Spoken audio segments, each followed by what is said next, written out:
सत साहिब सतगुरुदेव की जय। बंदी छोड़ कबीर साहिब जी की जय। बंदी छोड़ गरीबदास जी महाराज जी की जय। स्वामी राम देवानंद जी गुरु महाराज जी की जय हो।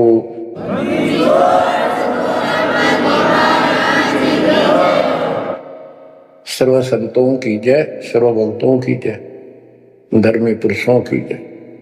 श्री काशी धाम की जय, श्री सुडानी धाम की जय, श्री क्रोथा धाम की जय, श्री बरवाड़ा धाम की जय। सत साहिब। लेकिन सरपुरुष अक्षर पुरुष, सरपुरुष ब्रह्म है, ये काल है 21 ब्रह्मांड का स्वामी। अक्षर पुरुष सातसंग ब्रह्मांड का स्वामी। और फिर परम अक्षर ब्रह्म क्यों कहा? परम अक्षर पुरुष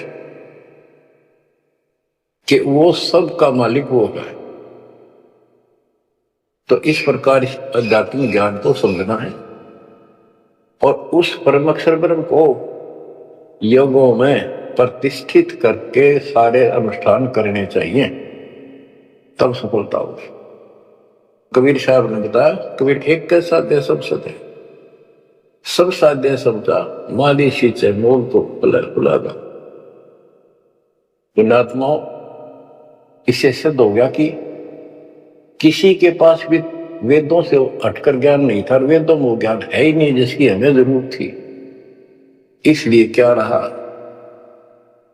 अब इसके ऊपर चलेगा सत्संग शेष। संत गरीबदास जी की अमर वाणी, अथ कथनी बिना करनी का होगा। इसमें से कुछ वाणी सुनाएगा दास। जैसे आपको बताया गया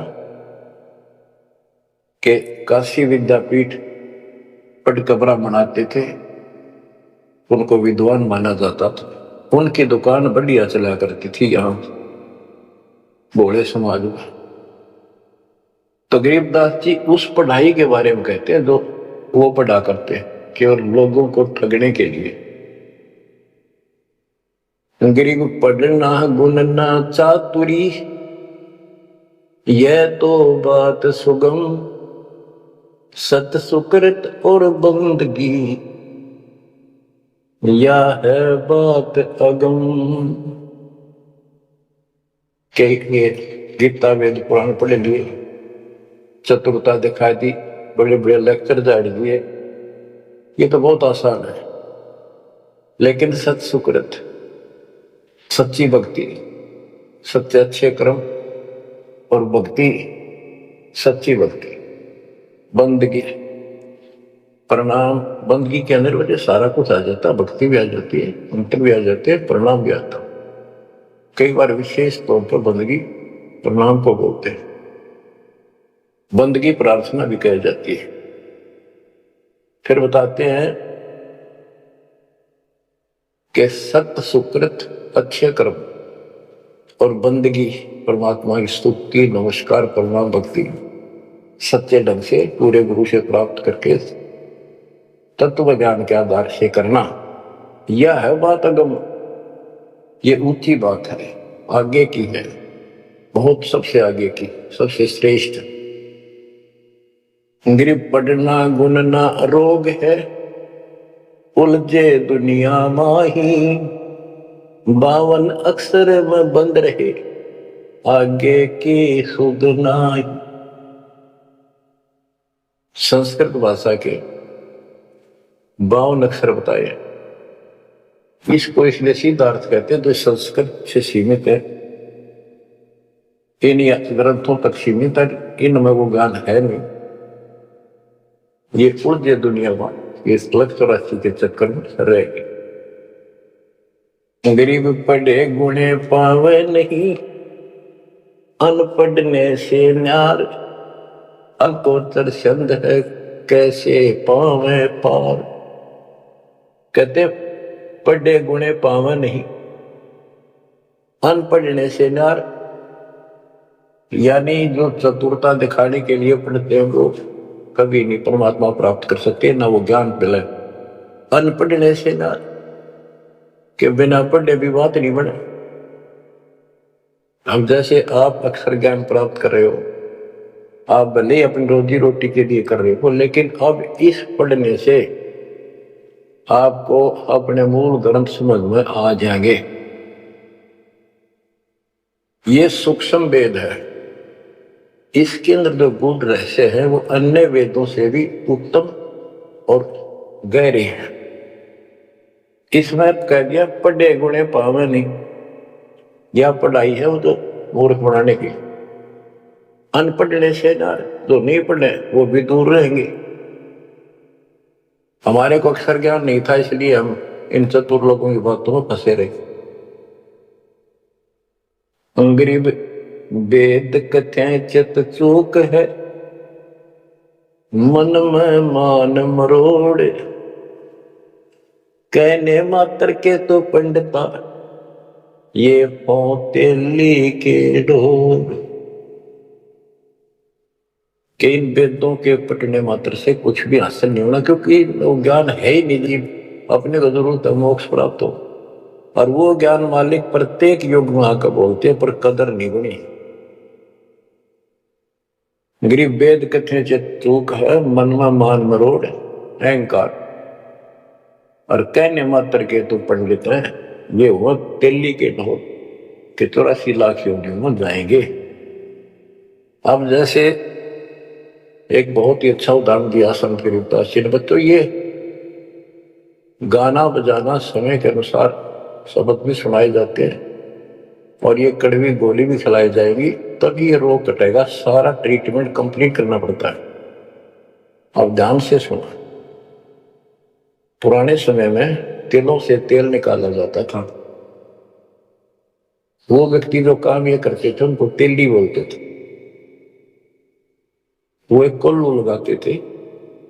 वो कोल्लू एक मशीन होती है जिसमें 3-4 गिरारी सी होती, मोटी मोटी भारी भारी, और उसके ऊपर एक ऐसा पात्र लगा होता जिसमें नीचे सुराख होता, और उसमें सरसों डाल दी, तिल डाल दिए, तो धीरे धीरे नीचे जाता रहता। कोल्लू चलता है एक लंबा लकड़, कम से कम भी 15-20 फुट लंबा। उस कोल्लू को चलाने के लिए एक लंबा लकड़ फंसा के, और उस लकड़ को पाट बोलना है, लाठ पाट, उसको बैल से चलाया जाता था। और वो बैल उस लकड़ की जितनी लंबाई होती है उसके में ही सर्कल में घूमना होता था उसको। वो सर्कल होता था, उसके एक सर्कल में घूमता था, सेम कति फिक्स्ड होता था उसका डायमीटर। उसी परिधि में वो बैल घूमता रहता था, और उधर से कोल्लू चलने से तेल निकलता। उस कोल्लू को चलाने के लिए एक बैल का प्रयोग किया जाता था। वो उस लकड़ लंबे लठ 15-20 फुट 25 फुट लंबे लठ के एंड पे लास्ट में एक कुंडा डाल कर उसमें रस्सा बांध कर, और उस बैल के दोनों तरफ कंधे से बांध दिए जाते थे रस्से, और उसको चलाया जाता था। तब वो कोल्लू घूमता था, और उसमें डाले हुए सरसों या तिल, उनका तेल निकलकर बाहर आता था। वो तेली कहलाता था, और उसको खींचने वाला तेली का बैल का है। उस बैल के आंखों पर पट्टी बांध दिया करते थे, और एक आदमी उसके पीछे होकर 2-3 बार उसका लठ मारता जोर के, और वो बहुत तेज चलता। तो फिर उसको ये भय हो जाता कि लठाड़ा तेरे पीछे पीछे है। वो अपने आप स्पीड में रहता था, और इस तरह वो कोल्लू सारा दिन चलता था। बीच में थोड़ी बहुत देर पानी पिला दिया, चारा खिला दिया, फिर जोड़ दिया जाता। तो उसका केवल सीमित दायरा था, उससे 12 कदम भी नहीं जा सकता था वो। अब इसके ऊपर ये कुछ वाणियां आपको समझाने के लिए बताना पड़ा। इतना गजब का ज्ञान दिया इसने, 100 का 100 सत्य है। गरीब वेद कथे चित चूक है, मन में मान मरोड़, कहने मात्र के तो पिंडता, ये हो तेली के डो। ये अगले जन्म में तेली के बैल बनेंगे। एक तो उदाहरण ये दिया है कि जो साधना ठीक नहीं करते तो शुद्ध नहीं हो जाएगी। फिर पीछे तू पशुआ की जय गद्दा बैल बनाई, ये 56 भोग कहाँ मन भोरे, कहीं कुरड़ी चरने जाई। इस वाणी का तो ये अर्थ है। अब इसके ऊपर आगे देखो, गरीब आंख बंद है दिखे नहीं, चल मारो मार, तेली के तो बैल को घर ही कोस हजार। के आंख बांध दी बैल की और उधरता चलो मारो मार, वो सपेटते चलता रहता। उस तेली के बैल को उस सर्कल के अंदर ही सारा दिन एक महीने में 50,000 कोस एक महीने में तय कर देता, यानी एक कोस 3 किलोमीटर, यानी 1.5 लाख किलोमीटर वो एक महीने में पूरे कर देता।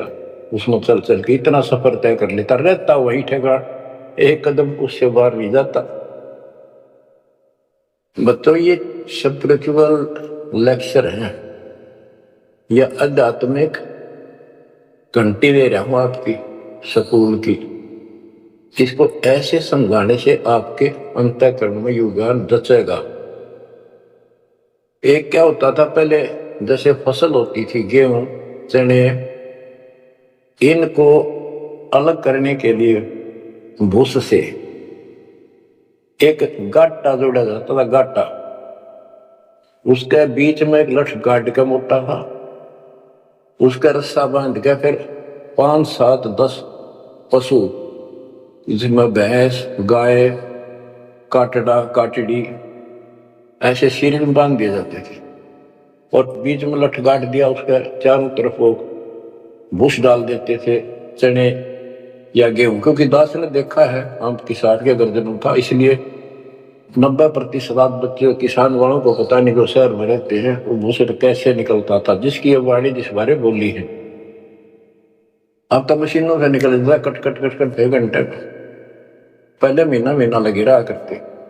दास का जन्म ऐसे समय में दिया दाता ने जब वो 5505 निकट आ रहा था, और वो पिछला प्रोसेस सारा पता है जो एक वाणी में बोला गया है। दास को समझने में आसानी रही, आपको समझाने में आसानी होगी। तो उसको हम तो गाटा बोला करते, गाटा जोड़ रखे, वो सारे पशु एक लाइन में चलते रहते, चारों तरफ घूमते, जैसे तेली का बैल घूमा करता। ये उस फसल को काटने के लिए उनके पैरों के नीचे वो फसल कट जाती, छोटा छोटा तूड़ा भूस बन जाता, फिर उससे गेहूं चने अलग कर लेते और भूस अलग हो जाता।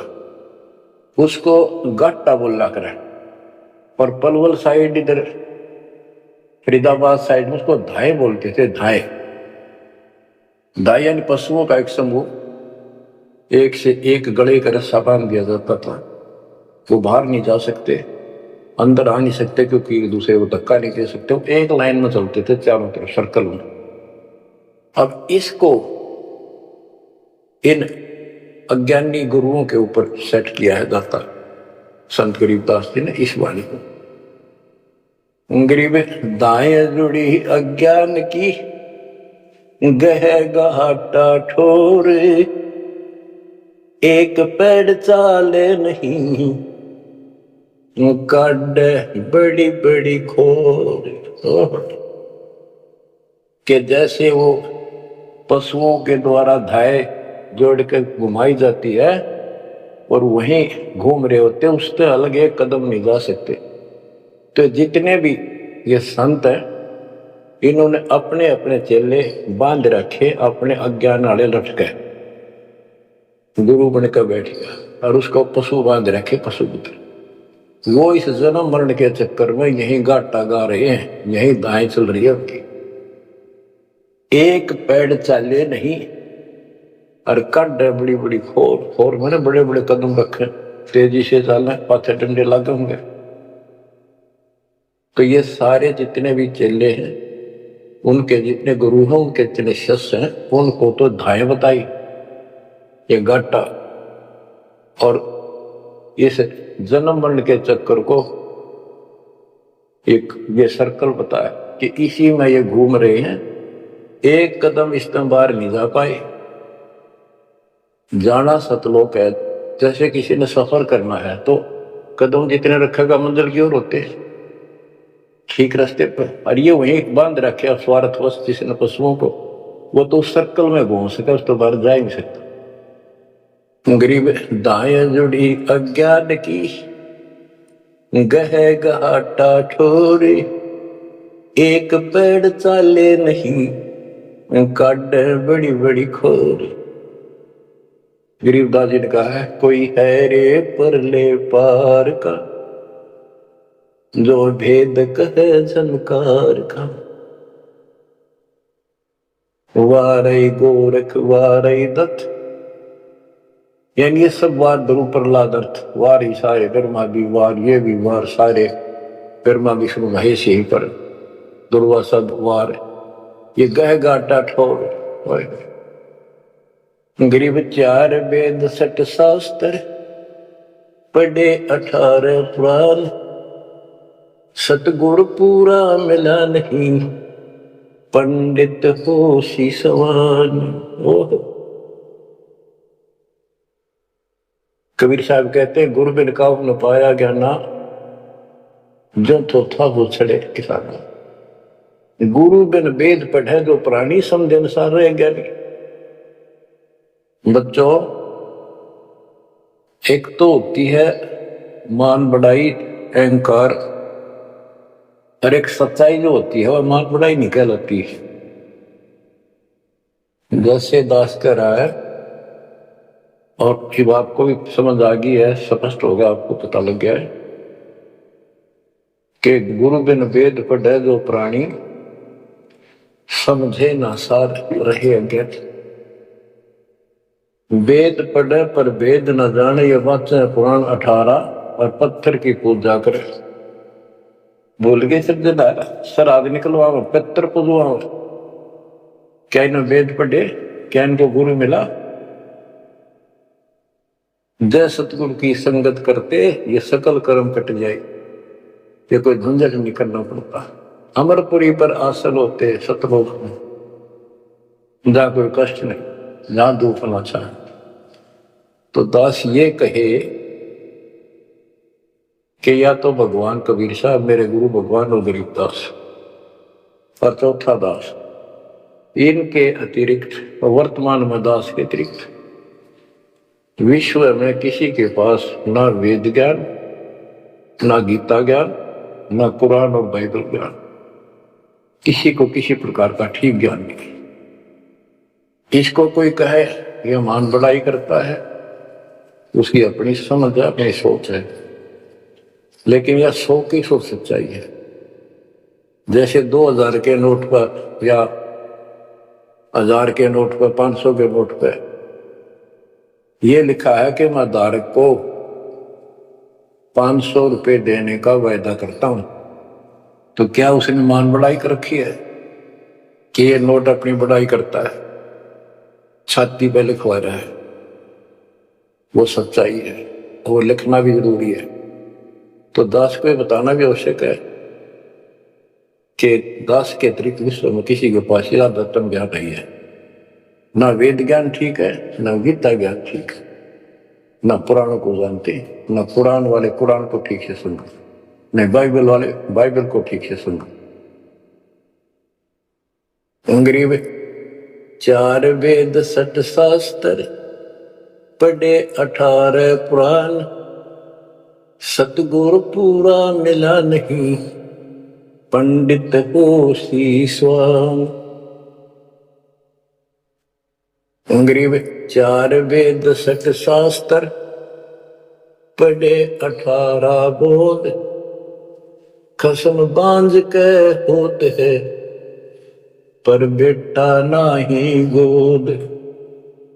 एक अजब गजब उदाहरण दिया है कि इन 4 वेद और 18 पुराणों को पढ़ने से तो ऐसी दशा है, ये दिखे पंडित गुरु शिष्य दोनों हैं, गुरु भी हैं, उनके शिष्यों की कमी नहीं, लेकिन बांध स्त्री का संतान नहीं होती, उसका पति भी होता है। इसी प्रकार इनके गुरु भी है, ये शिष्य भी है, इनको भक्ति रूपी लाल बनेगा नहीं। बच्चों, एक एक बात कहीं नहीं होता, लाख टके की है, अरब टके की। गरीब भावे 100 करोड़ गीता पढ़ो, 100 करोड़ भागवत, बिना सतनाम व्यर्थ है, बचे काल न मौत।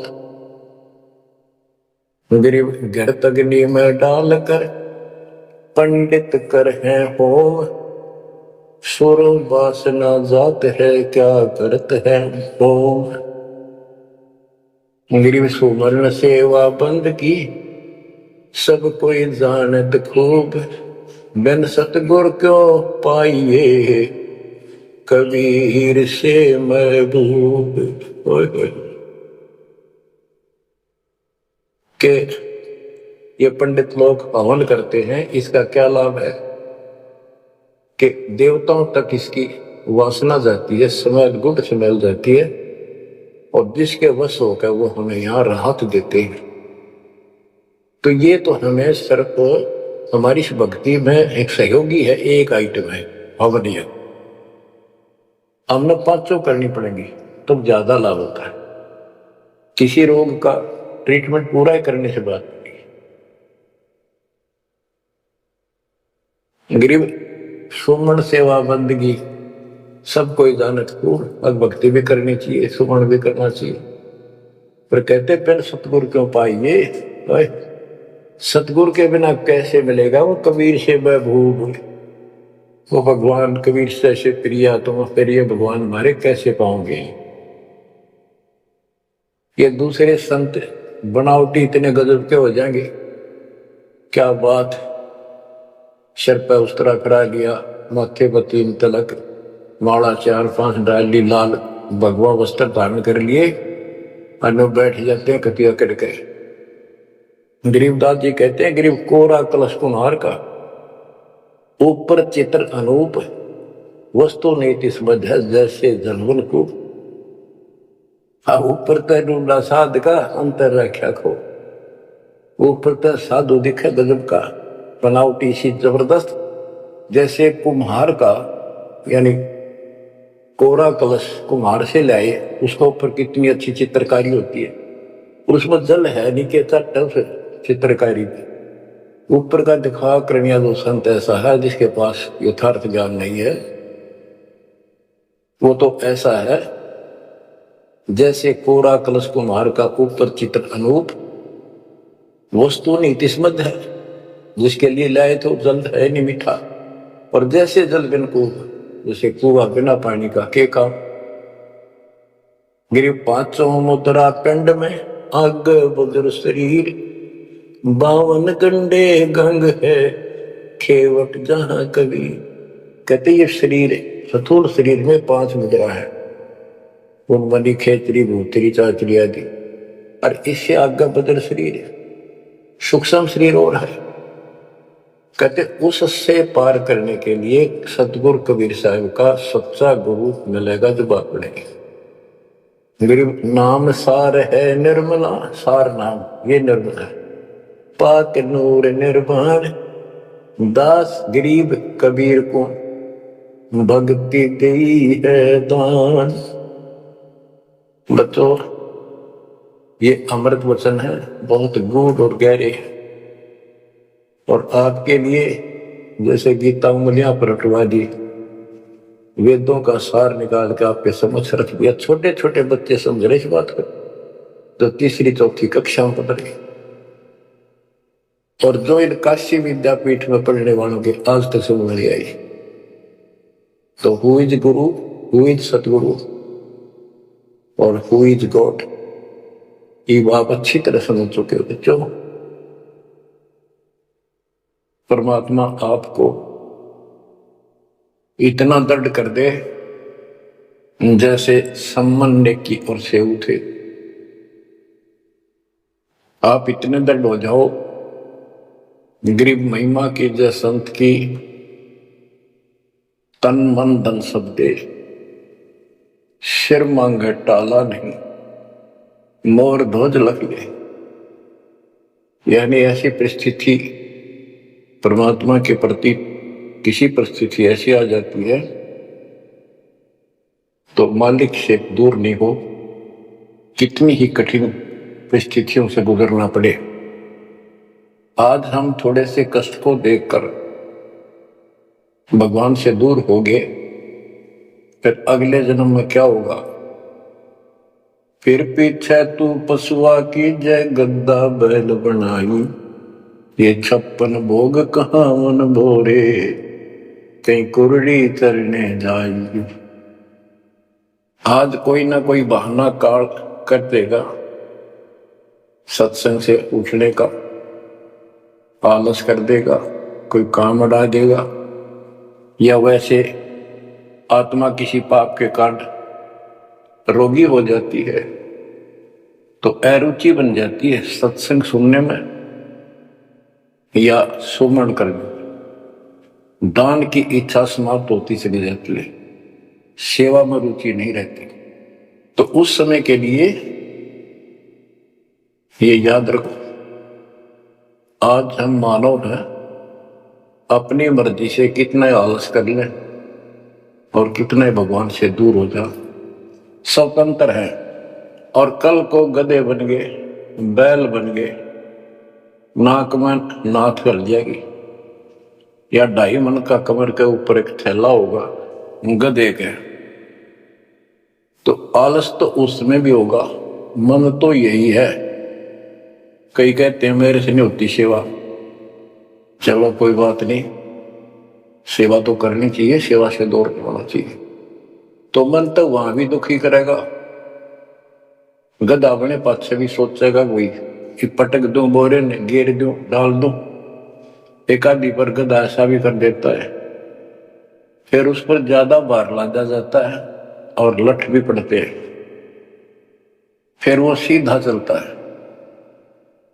इसलिए इस मन पापी को आत्मा यही समझा सुलझा ले, दाता से दूर ना हो।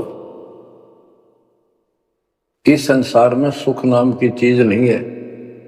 यदि सुख होगा, या जो नकली सुख भी अगर चाहिए तुम्हें यहाँ का, तो भी दाता के चरणों में मिलेगा, रहोगे तो मिलेगा।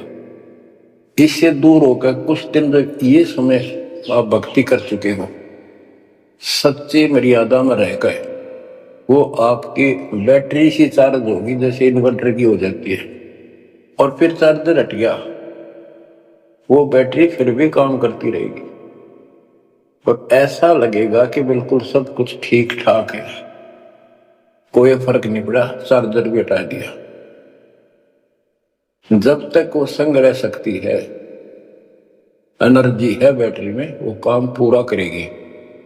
जब वो एनर्जी खत्म हो जाएगी, आगे संग्रह हो नहीं रही, तो एकदम ही वो सब सुविधा बंद हो जाएगी। पंखा भी बंद, बल्ब भी बंद, और भी कार्य कर रहे होंगे, कंप्यूटर भी बंद, फिर बहुत देर हो चुकी होगी। इसलिए इन सब बातों को ध्यान रखो, याद रखो। मुश्किल से दाव लगा 7.5 अरब आबादी में से आप ये थोड़ी सी आत्मा परमात्मा की शरण प्राप्त कर पाए हो, तो बच्चों परमात्मा आपको मोक्ष दे, अपने चरणों में रखे, आपकी तरफ बढ़े। कुर्बान हो जाओ, सत्संग सुना करो ढंग से। देख परमात्मा ने कहां से कृपा कर रखी है। आँख खोल लो ना, जो फूक निकली और कोई नहीं पूछेगा, धक्के खाते करो, तेरा कुत्ते को देखेंगे। परमात्मा साथ इसलिए होगा कि हमारे और कामों में विशद करेगा। इसलिए मालिक पर ज्यादा ध्यान दो, काम करो, काम न को मना करे, उस काम में बरकत भी अब मिलेगी। दाता आपको मोक्ष दे, सदा सुखी रखे, सच्चाई